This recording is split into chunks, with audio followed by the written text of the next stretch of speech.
Hi guys, welcome back to my channel. I'm glad that you found us here on YouTube and have joined our tribe of survivors. And today I want to talk about what it's like at the very beginning of a breakup with a narcissist. Because if you found this talk and if you found this channel, you already know that this is different. This is not like any other breakup. And it doesn't matter if you left the narcissist or if the narcissist left you and discarded you. We've been through breakups before, and you might ask yourself, why is this one so different? Why is this one so painful? Because, it's been almost 5 years since me and my ex broke up, and he discarded me out of absolutely nowhere. I was completely blindsided. I had no idea that my marriage was in trouble, and we were together for 7 years, and it was just a day like any other day. Like we had sex that morning, and that evening he asked me for a divorce, and within 2 weeks he was taking trips to Mexico with his new girlfriend that was 16 years younger than me. And he was taking her to every restaurant we'd ever been to. He was buying her all kinds of things. And that's part of what makes it so painful, because if you're in the throes of, a fresh breakup with a narcissist, you are going through the worst kind of pain a human can endure. And they say that the worst thing someone can go through is losing a child. Now, I do one-on-ones now, and I did have a one-on-one with a guy. He was a man who had lost a child with his first wife. His daughter died of cancer at 3 years old, and they had spent the better part of that last year in hospitals, and their marriage did not survive it. And it was, so he experienced pretty much the worst of a worst of losing a young, innocent little girl. Now, very, very unfortunately, his next marriage was to a narcissist. And he had another child with her. And now he has to co-parent with her. And he told me that, he was trying to explain to me that this breakup with his wife, with the narcissist, is worse than when he lost his daughter with his first wife. It's that painful. It's that traumatic. It's that life-changing that it can be worse than losing a child. And this is something that no one will ever understand unless they too have gone through a breakup with a narcissist. The pain that you endure is the worst. I didn't even know pain like that could exist. And the reason for that is the things that happened at the beginning of your relationship, the love bombing, right? That's not normal to do that, to go through that. They put up this perfect mirror, and the more that you love them, the more love you got back. But it wasn't really that. It was a reflection. So they say you're kind of falling in love with yourself, because they go to every leap and bound to make it so perfect. And, there's this term called the twin flame that goes around, like two souls split and, came to earth, and you find the other half of your soul. They're calling it a twin flame.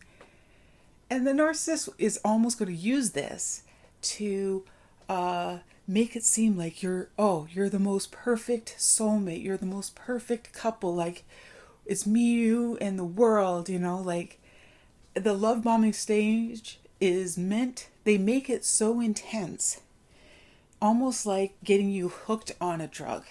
It might as well be the most potent heroin on earth. Now, I've never done drugs, but I hear heroin is pretty addictive.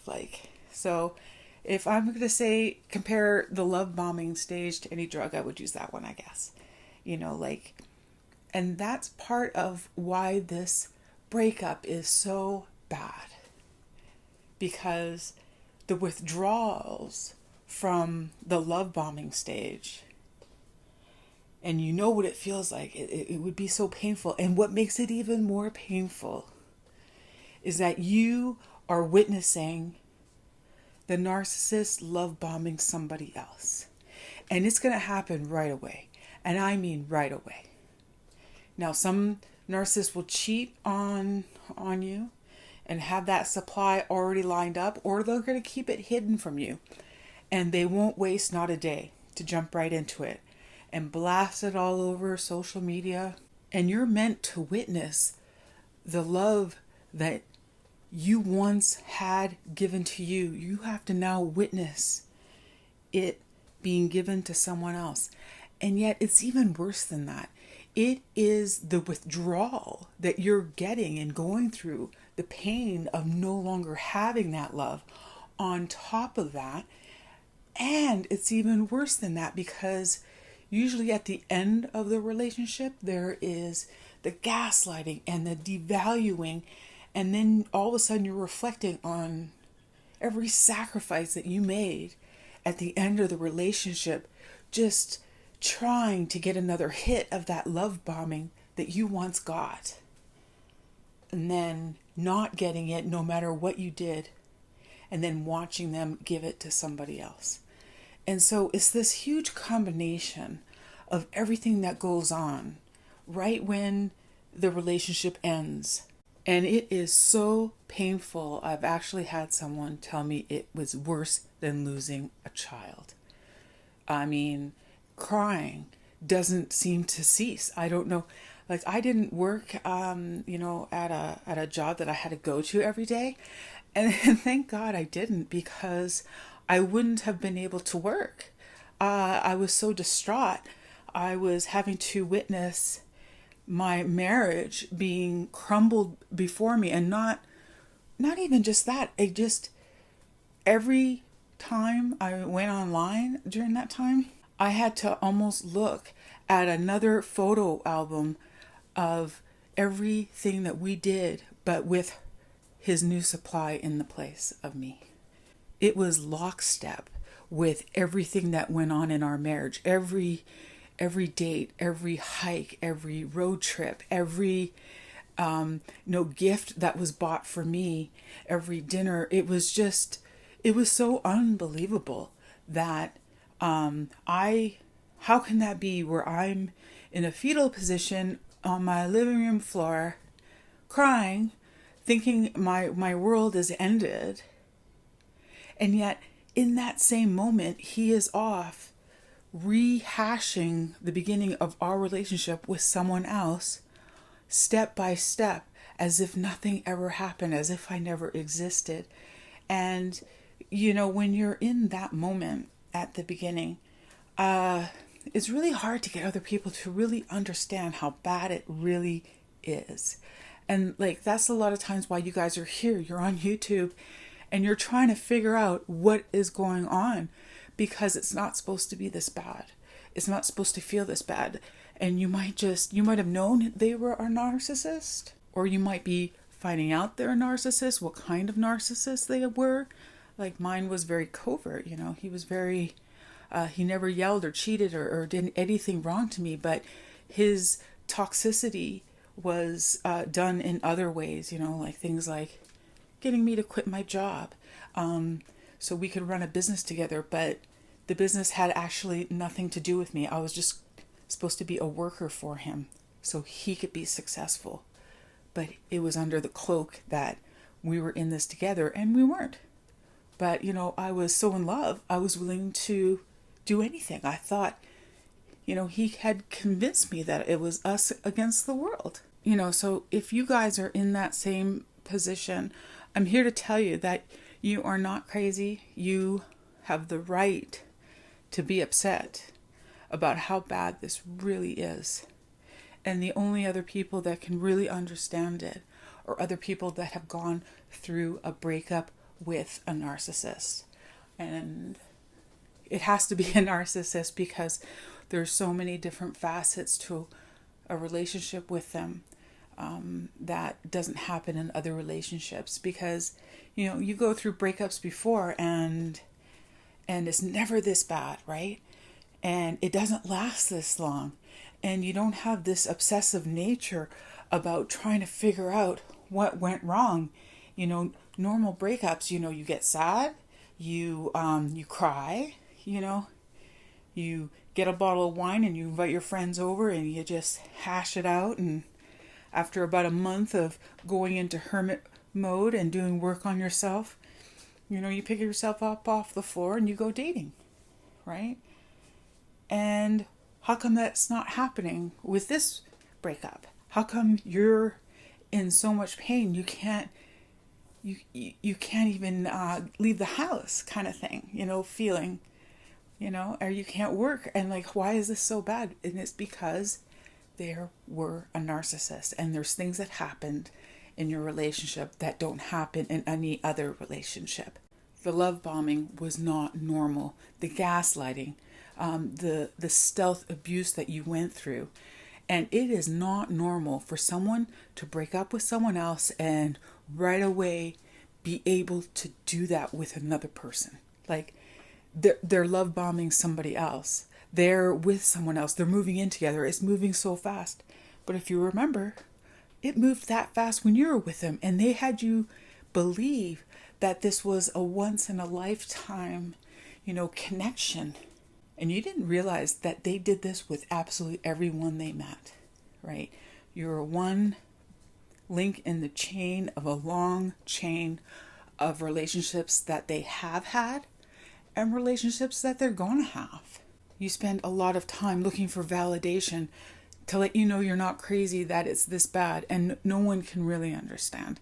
And a lot of us go to counseling. A lot of us really need to seek out how to stop crying and how to figure out why your world is ending, and how to get over someone that is love bombing someone else so intensely, and you're made to witness it.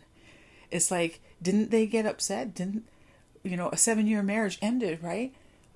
Maybe you should take a week to get over it. It took me years to, be able to see myself in a serious relationship with someone else. And it only took him days. Like, only a narcissist has that capability. So if you guys are here, like, this is why I started this channel, because I knew what I was going through was not normal, right? It was more painful than anything I even knew existed. And how could this be happening to me, right? Like, I didn't deserve this. I don't know how I got here. I don't know what I could have done to avoid it. And I'm telling you, guys, it's not you, okay? It was the narcissist, because you know what? You are not the narcissist. Narcissists would never, ever go online seeking answers for things that happened in their life that went wrong, because it's always someone else's fault as far as they're concerned, right? So they would never go online to seek answers for things like this. So that's how you know you're not the narcissist. You are not the problem. It was them, okay? And it's just been a while since I've gone on this channel and really talked about the beginning of what it was like to go through a breakup with a narcissist. And it's not like I'm doing it because I want to relive it, or, they say you got to forget about it and move on. I'm like, okay, this is different though. It's not just about moving on. You do that with other relationships. With a narcissist, it takes a huge amount of healing. Like, trauma bonds were created. Traumatic events happened. And that's why it's different. And that's why I'm kind of getting on here today, just to remind everybody that it's not going to last forever. And it takes work to get out of this pain. And it's a work in progress. And you need to surround yourself with family and friends. And more importantly, keep listening to videos like this, because the only comfort we can have is with each other that know what we're talking about, because it is different. And that's also why I started giving one-on-ones, because I sure wish I had someone that I could talk to that really understood what I was going through. Because as much as my family and friends wanted to help me, they really just didn't know what I was really talking about. They didn't have the tools to help me, even though they wanted to. So leave your comments, because some people on this channel are awesome with advice, with their stories, to give comfort to each other about what they went through, and telling you it's okay that it's this bad, because the kind of pain that you're feeling is normal. It's the narcissist that wasn't normal. So anyway, if you guys want to have a one-on-one with me, just email me. That'll be in the description box below. And I'm really glad that you found us here on YouTube, because we are all survivors post-narcissist.